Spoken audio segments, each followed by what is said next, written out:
Welcome to Modern Aikidoist Podcast. My sincere thanks to listeners and those who have liked, subscribed, and commented. Your interest is noticed and deeply appreciated.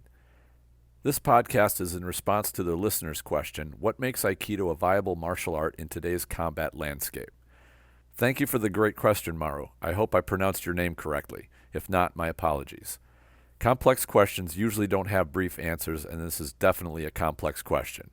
It should go without saying, but I'll say it anyway, that what I offer is only my opinion and perspective. Aikido was at one time, when the founder was alive, an art which experienced martial artists sought out to complete their training because it transcended what they had learned already. O-sensei's ability was so remarkable that often challengers would ask immediately if they could become his students. It seems nowadays that Aikido is a beginner art which students need to part from in order to gain martial competence. I've seen and met advanced Aikidoka who have quit in disgust because they studied Aikido diligently for years only to find their skills completely useless when faced with an active opponent with even mediocre skills.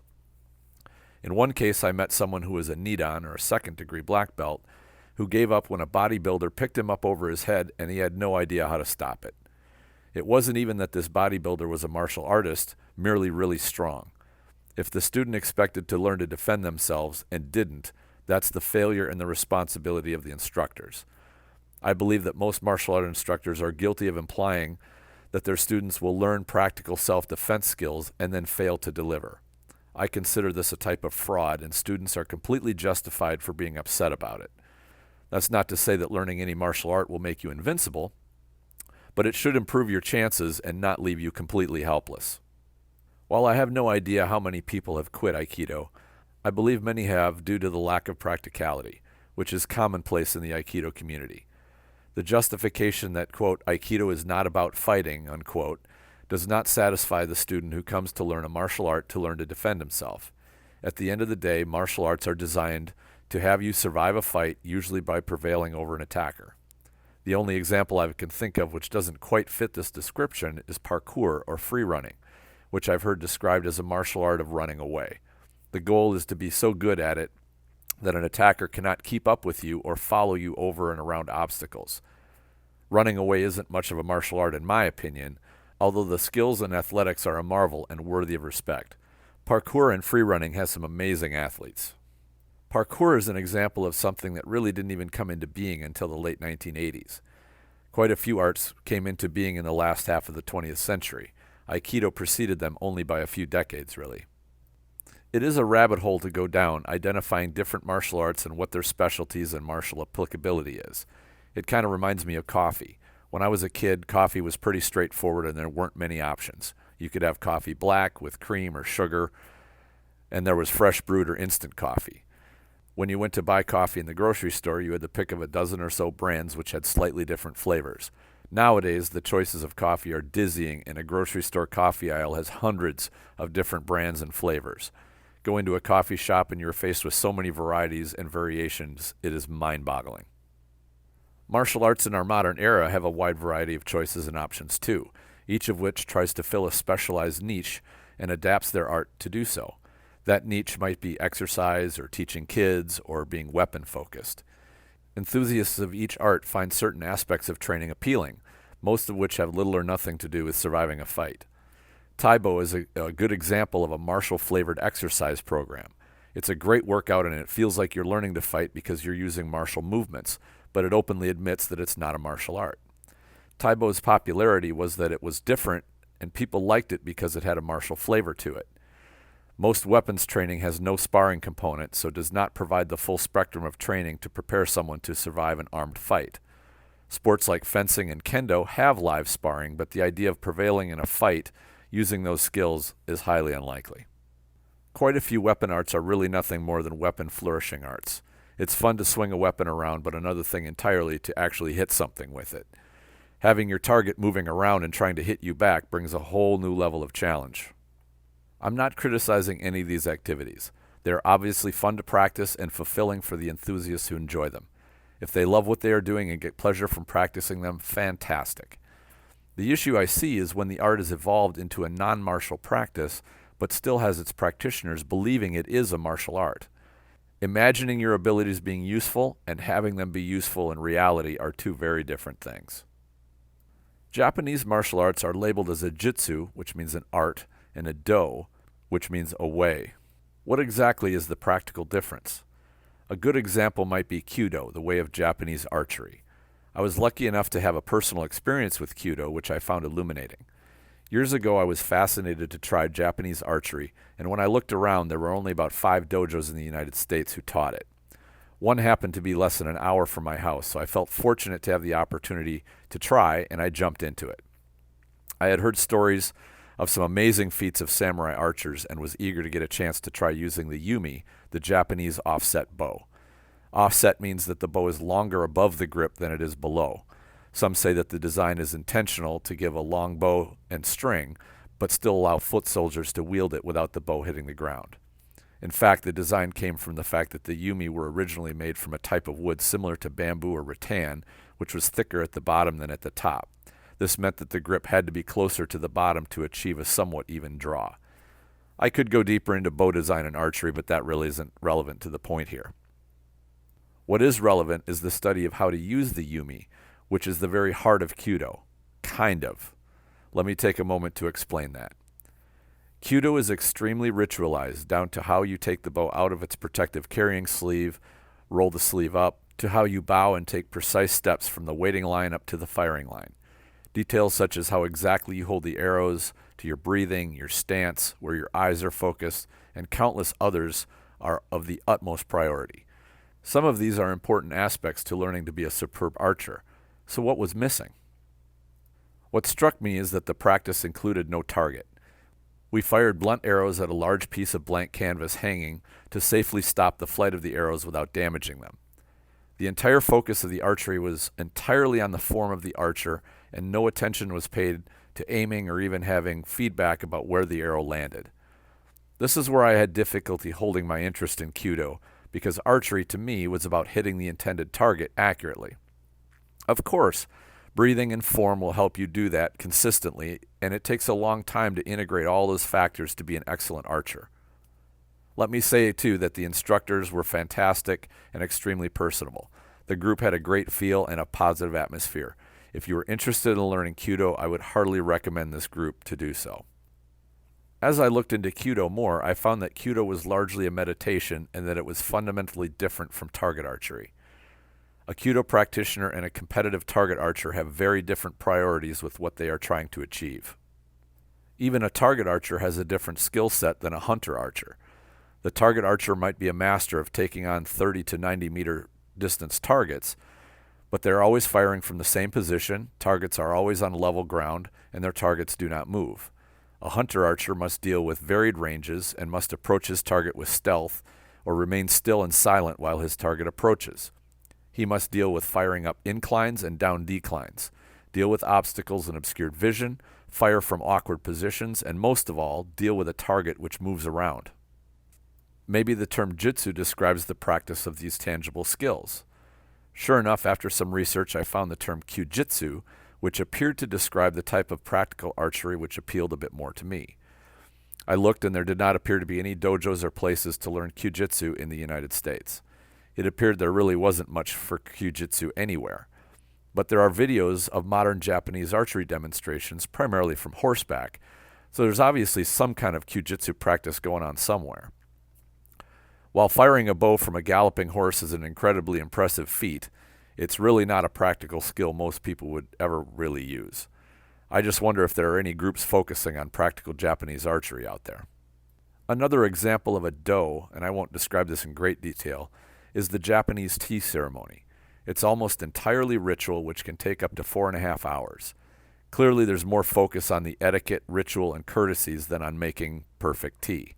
Maybe the tea made during the ceremony is of the highest quality, but is 4.5 hours really necessary to make good tea? It's pretty obvious the answer is no. Not sure when exactly the description of a do and a jitsu were first explained to me, but the summation basically was that a jitsu was merely the mechanical aspects of a subject, while a do was a more comprehensive study and practice of that subject. A do consisted of aspects that the subject jitsu did not include, essentially.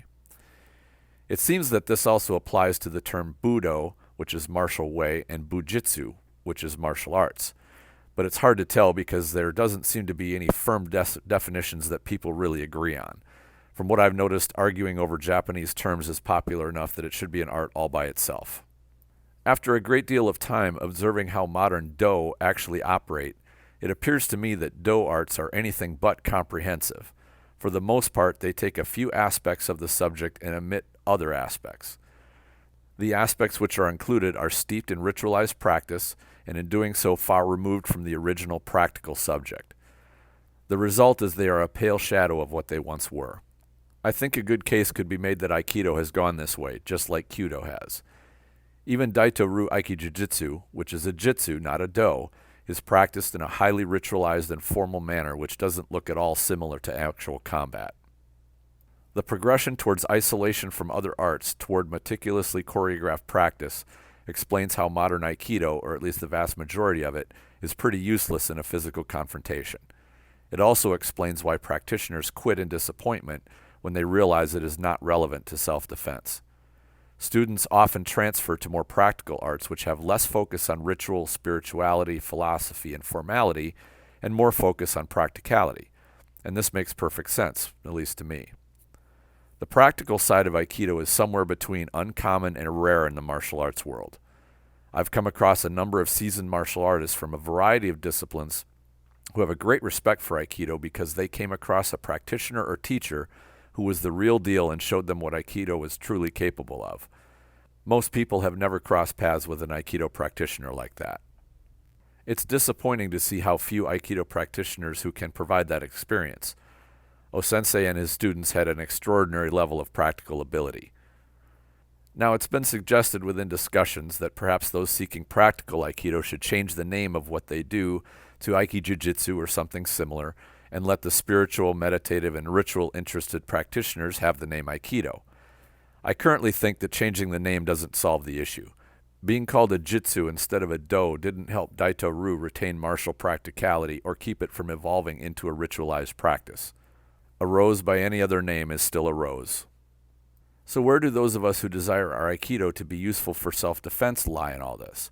And that question brings us right back to the original question, what makes Aikido viable in today's combat landscape? Obviously, ritual, spirituality, meditation, and etiquette will not serve you when somebody attacks you.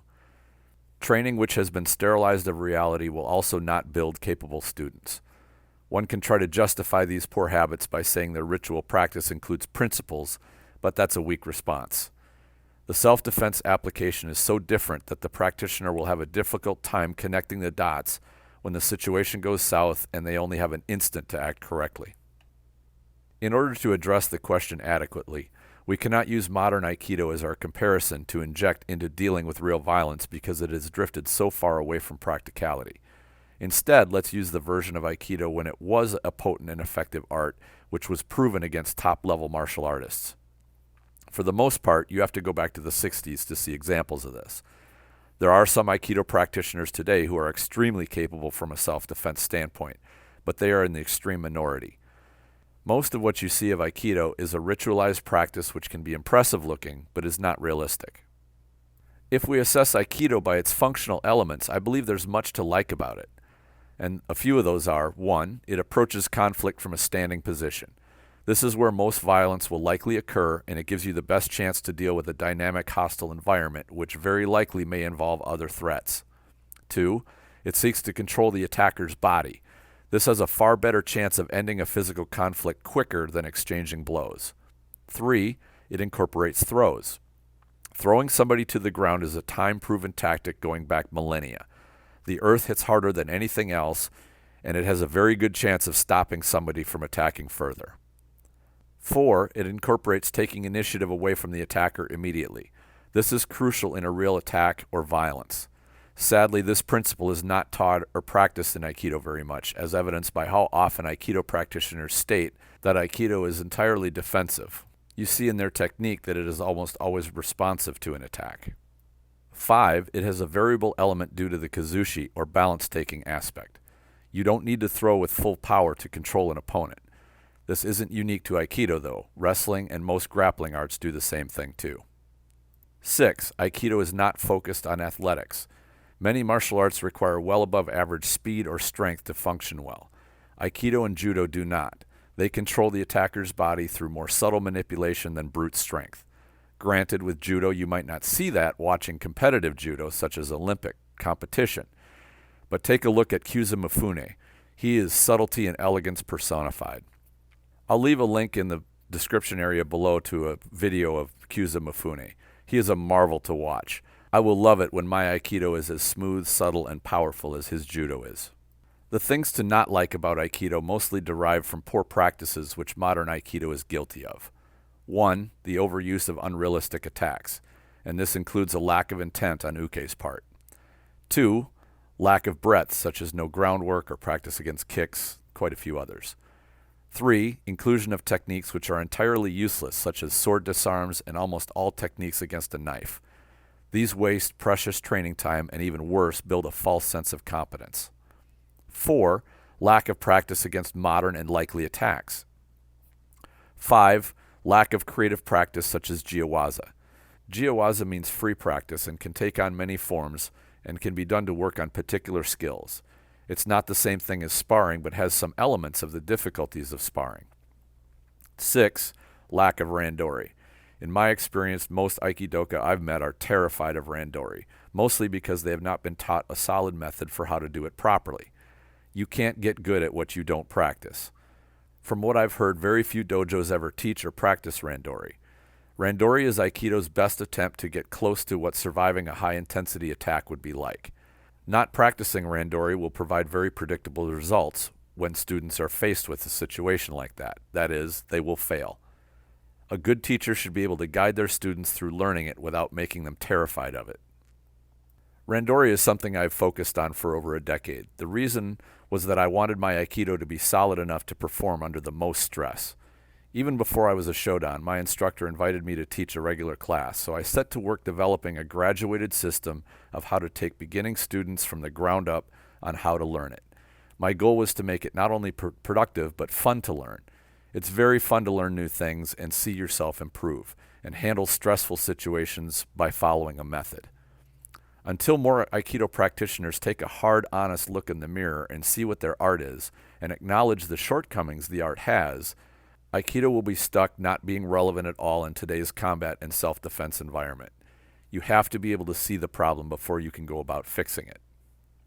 We must also recognize that we cannot go backwards and gain much insight into O-sensei's competence or even his students, as almost all of them are dead.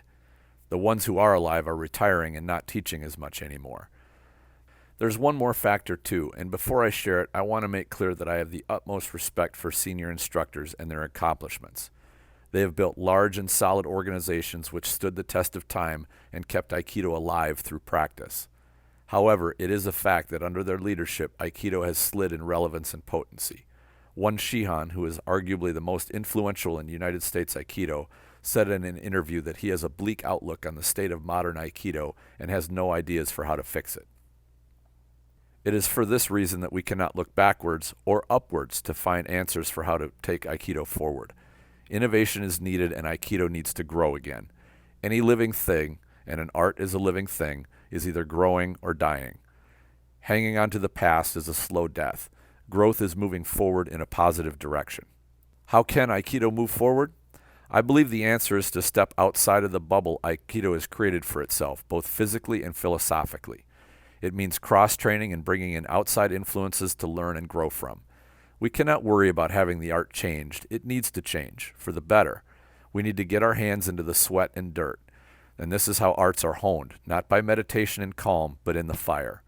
I believe self-imposed isolation also violates a core principle of Aikido, that being connection. You can only affect what you are connected to. And the reverse is true. You can only benefit from something you are connected to. Yet Aikido has disconnected itself from virtually all other arts. Many Aikido practitioners express great arrogance and superiority over other arts, and that's a reflection of poor character. It's a behavior that needs to stop, and it is hurting the art in many ways. In the last couple of years, it seems more people are interested in reawakening Aikido and taking back the ground that it lost. The term modernizing Aikido has been used to describe the desire to make Aikido relevant again among the martial arts world instead of being the laughingstock that it is. This is my desire as well, and why I started the Facebook group Aikido the Martial Side. It's a place for practitioners of like mind to gather and share information, discuss their experiments, and learn from one another. From this, some very interesting things have come forward. It appears that the interest is increasing as well. We have almost 7,000 members at the time I'm recording this podcast, and the group is growing all the time. A few instructors, including Lenny Sly, Francisco de los Cobos, and myself, are in the midst of forming an alliance of instructors who can help people in clubs grow their Aikido into a more practical art. We're getting close to making an announcement for how to get involved, and it will be something any practitioner or club can be involved with without needing to leave their organization. It is focused towards practitioners and groups who want to try new things and expand their horizons. It's a training and concept sharing project to give practitioners new ideas to train and make their training more productive and fun. I'll leave with this one last thought. Aikido is in our hands, each of us individually. Never think that you alone don't make any difference because you do. It's easy to lose sight of your significance when you feel you're merely one face in a crowd. Your passion and desire should drive you. If you want Aikido to be an effective martial art, make it happen for yourself.